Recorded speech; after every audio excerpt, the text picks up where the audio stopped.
Welcome to our Quick Fire Friday podcast. This is the Grow a Small Business Podcast Friday series, designed for people who need big insights in little time.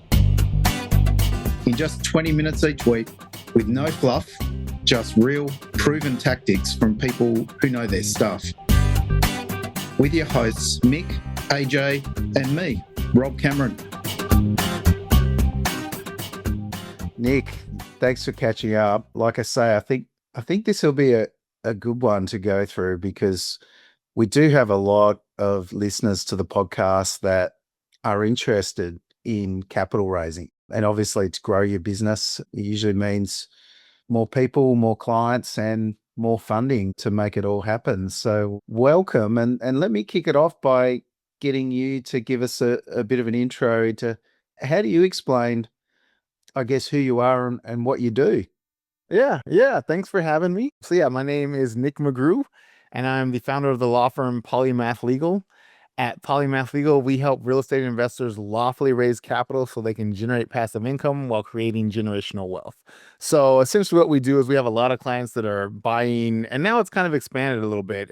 We used to primarily focus or have primarily real estate clients that are looking to raise capital to buy bigger deals. And we still have a large amount of that, but we also have a good amount of clients. As the market in real estate has shifted, a lot of clients are actually raising capital to buy businesses as well. So yeah, we help clients if they're needing capital to acquire whatever the asset might be.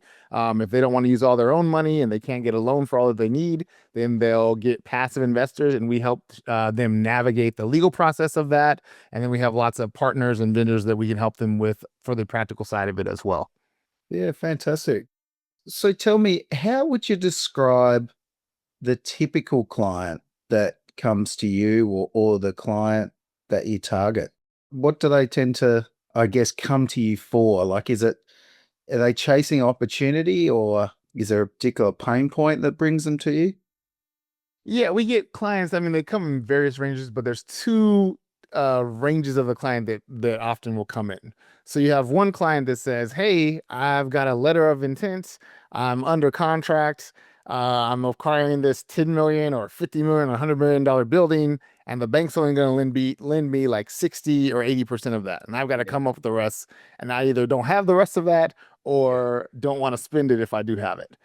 So some people are like, "Hey, we got to raise right now."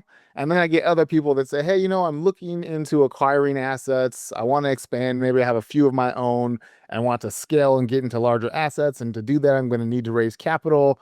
I'm just trying to build my team right now, but let's kind of explore this." And then obviously you get people that are in various stages. But yeah, you get some that are kind of just getting information, trying to build out their team to be ready when they actually start actively looking to acquire. And then we get some also that are in the middle of acquisition or right about to start. And they're like, "We need to start raising capital now. What do we need to do? Let's get it going." Yeah, awesome.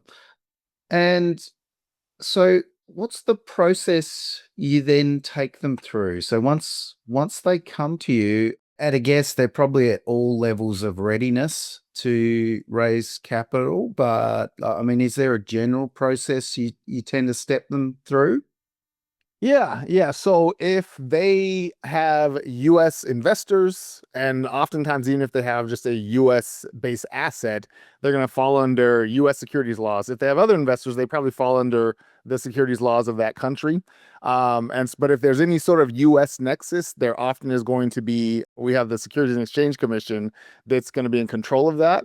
And so there's rules and regulations. So kind of briefly, if the client has passive investors, so people that are looking to write them a check and sit back and hopefully get bigger checks back to them, then in most cases that means that they're selling a security.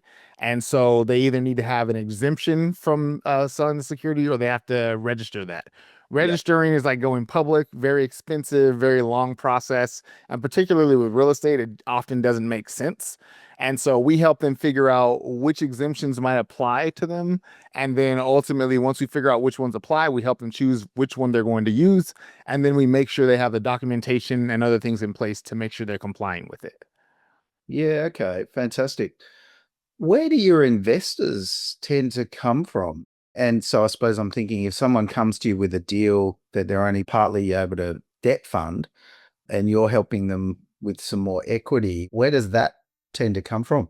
Yeah, so it can vary. It can be their network, depending on which exemptions we're using. Some exemptions require that you have a pre-existing substantial relationship with all the investors.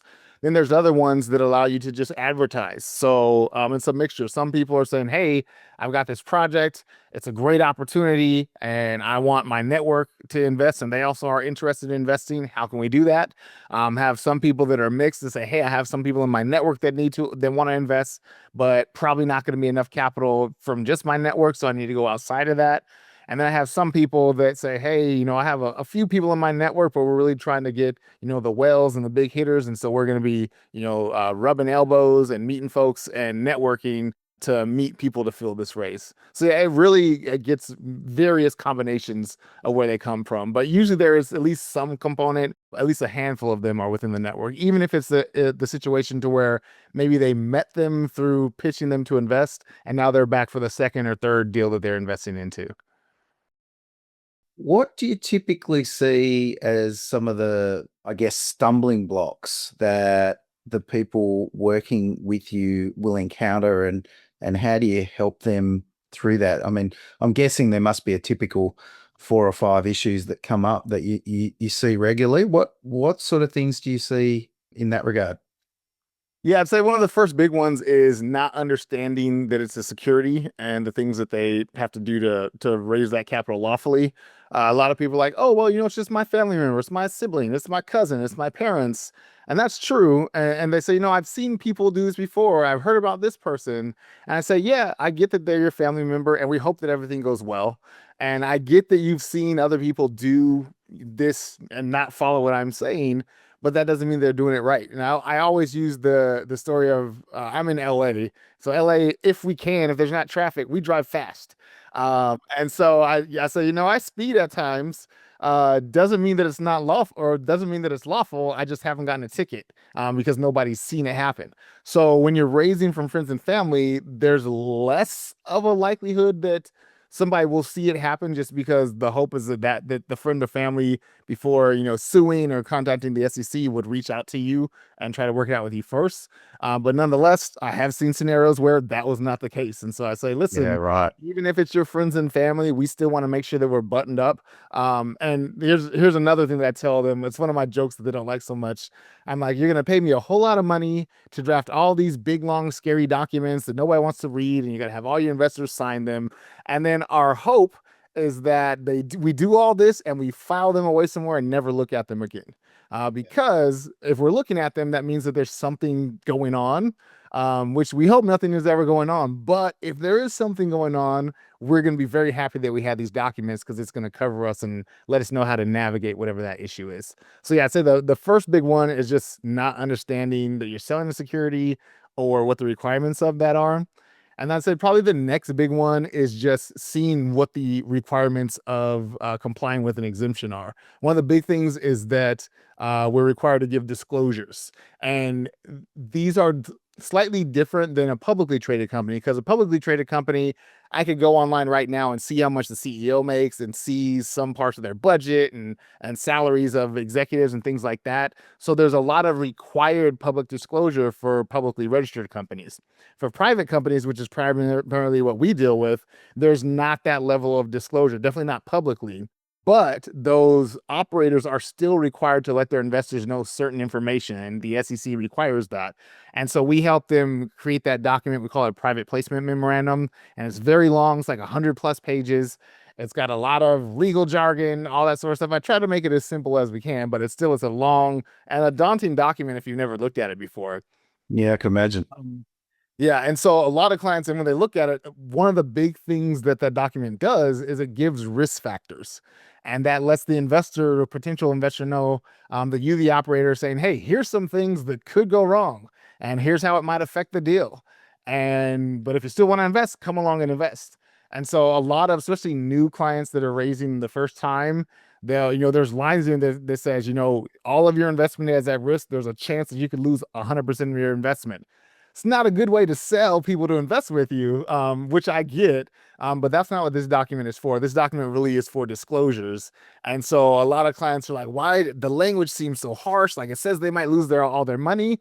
And I'm Yeah. like, well, could they lose all their money? They're like, yeah, but we're going to try not to. I'm like, yes. And I hope you try not to. And I hope that they don't. But if they do, we want to make sure that we've told them this, because without fail, like right now we're in a part of the market to where real estate's not as easy as it was a few years ago. And so I have some clients whose deals are not going so well. I've had some that have had to sell at just kind of breaking even. I have some that are potentially going to have to sell at a loss. And so or some that maybe they sold and got a profit, but not what the projections were. Without fail, there's going to be people that say, well, I thought that you said that you're hoping to get a 15% IRR or some other metric return. And we'll say, yes, we said that that was what our objective and our goal was, but read all this other stuff we said. It's not guaranteed. There's all these risks. We can't make sure that this happens. And so we put that in there, and people still quickly forget it when stuff goes wrong. But nonetheless, if you're the operator, you want to have that information in there so that if things do go wrong, number one, you can point that to your investors. And a lot of times that's going to stop them from going the litigation route altogether.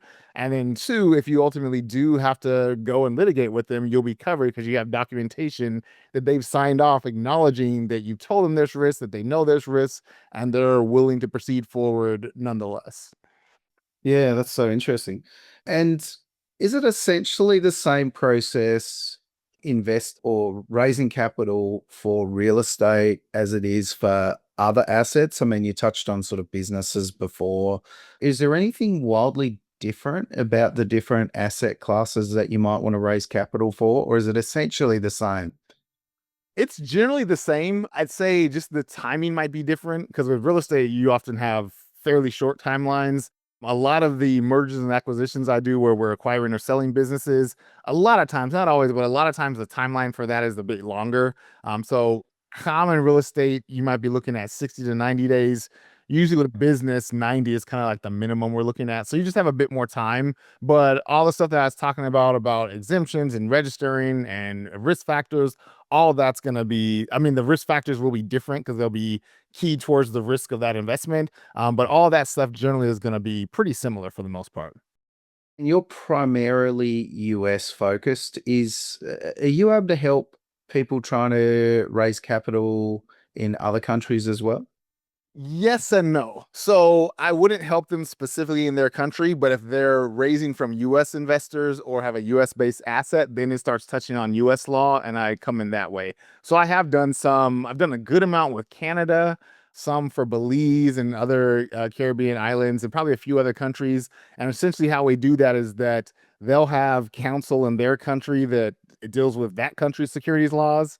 And then I take what they've done and kind of add supplements to it to make sure that we've covered all crossed all the T's and dotted the I's for the US securities laws as well.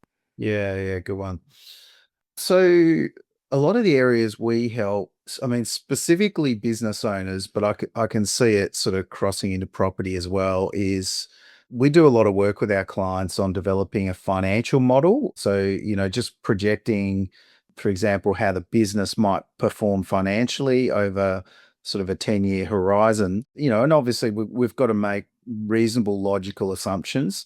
And we also help put together essentially a strategy document, which sort of provides a little bit of rationale for the assumptions that we're using and explaining why we think our projections, and usually, there's a high, a low, and a expected case. How helpful are those sort of documents to someone like you when you're helping a client to raise capital? I'm assuming, the legal documents are very much, as you say, you're trying to shoot for a certain return, but you also have to cover the worst case. Do you find those sort of documents helpful? Yeah, that would be extremely helpful. As you were explaining that, I'm like, oh, he's written like 20% of a PPM himself right there. Cause yeah, we put that in there. We require to have some financial underwriting and pro formas in there to where, yeah, it's just projections because who knows what's going to happen 10 years from now. But yeah, you project and say, this is what I think could happen. And here's the reasons why. And so, yeah, as you were saying that, I was like, yeah, that's totally stuff that we have in there to where we'll have projections of the financials, some of the assumptions, particularly if it's maybe a more aggressive assumption, we'll put in there why we're thinking that and why that assumption could go wrong and how what it might be if that assumption does go wrong. So yeah, because those are all things that an investor would want to look at. We want to know, if I'm going to invest in you now, what does this company look like in 10 years? Has it gotten 10 years of debt, or has there been 10 years of positive revenue and it's growing? And again, who knows what ultimately is going to happen, but an investor at least is going to want to know what the operator thinks will happen before they invest. So yeah, that's right in line with something that would be included in a PPM. Yeah. And I know certainly in Australia, there's a requirement to disclose what you reasonably think are some of the risks around the investment. Is that the same thing in the US?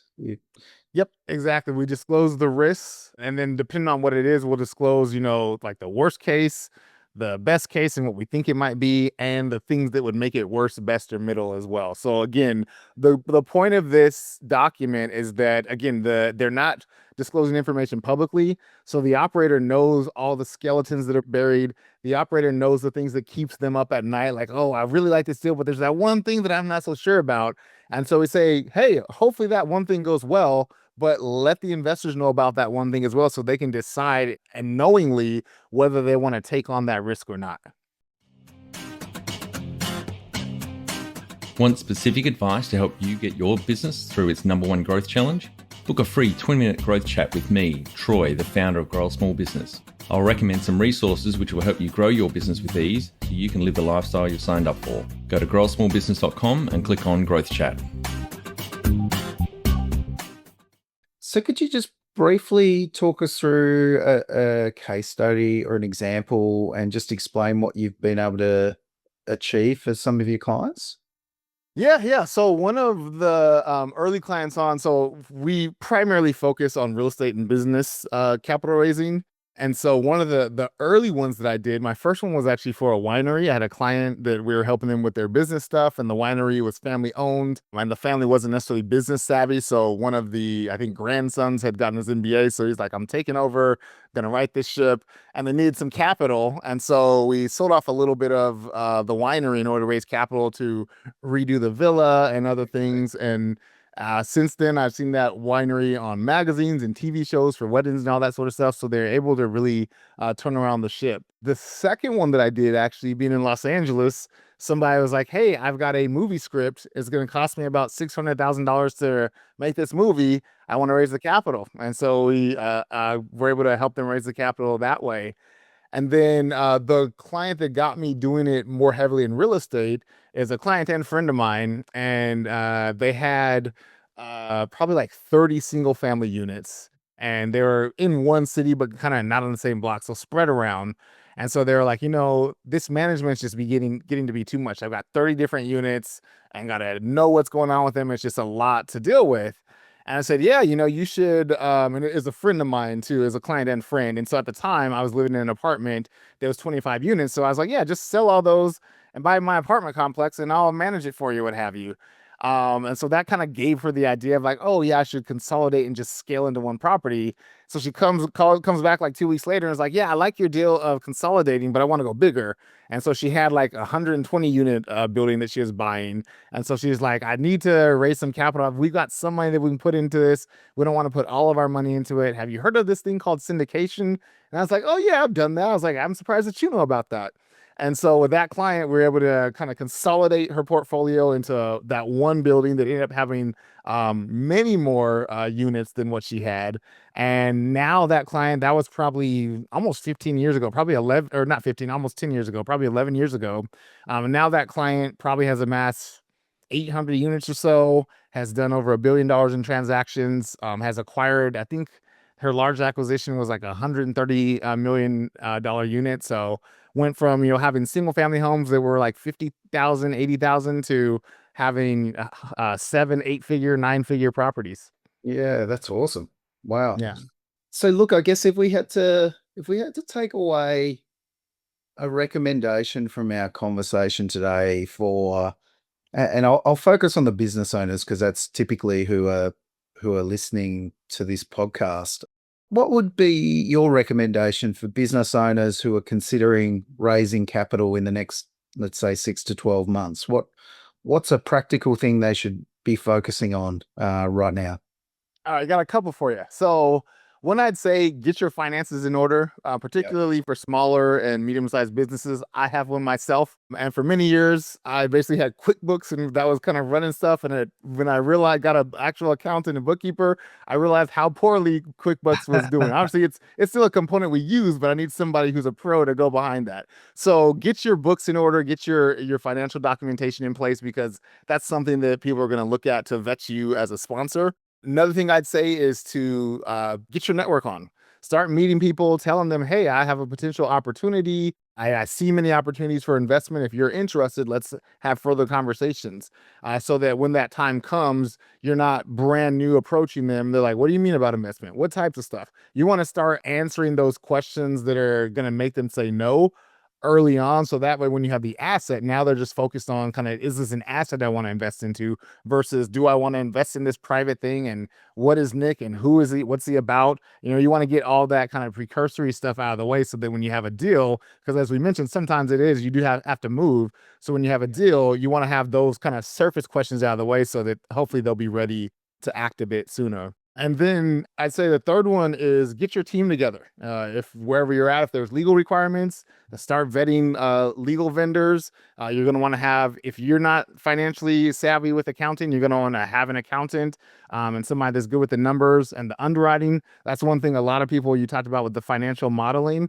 A lot of people will come to me and they'll say, okay, so how do we do underwriting? And I'm like, you don't want me doing that. I've seen enough, so I know if it looks way out of left field, but I was like, you don't want me doing your underwriting. If you have me doing your underwriting, you got a whole lot of other issues. So if underwriting is not your strong suit, then have somebody on your team or have a vendor that you can have that will help you for that as well. So yeah, those are the things I'd say if you're thinking about it, wanting to maybe do it. Understand, get your team together, know what your requirements are, get your finances in order, and start networking now. Start networking before you're actually needing to make the pitch or the sale. Yeah, look, I think that's some great advice there. And again, you're obviously US focused, but I think a lot of the things you've touched on are relevant for raising capital wherever you are. But certainly, if there are people listening to this today that are looking for some help to raise capital in the US, how can they find you? Yeah, you can find me on probably easiest way is on Instagram and TikTok. It's at Nic the Lawyer, NIC the Lawyer. Or you can also go to the law firm's website. It's Polymath Legal. So that's www.polymathlegal.com. If you go to the website, you can email us. There's a phone numbers there, and you can also schedule directly as well. Yeah, that's awesome. And I can really see the value that people like you and organizations like yours can add to the process. I've worked with a number of clients and myself raising capital in the past, and I know it can be complicated and difficult, and having some experts like you to help with the journey is fantastic. So we're glad you're there, and I appreciate the conversation today. Yeah, it's a great one. Thanks for having me. Excellent. Thanks, Nic. We'd greatly appreciate you taking a couple of minutes to leave our podcast a review on iTunes. If you don't have an account, simply follow us on Spotify. You'll help other small business owners find the cast and valuable content our guests share.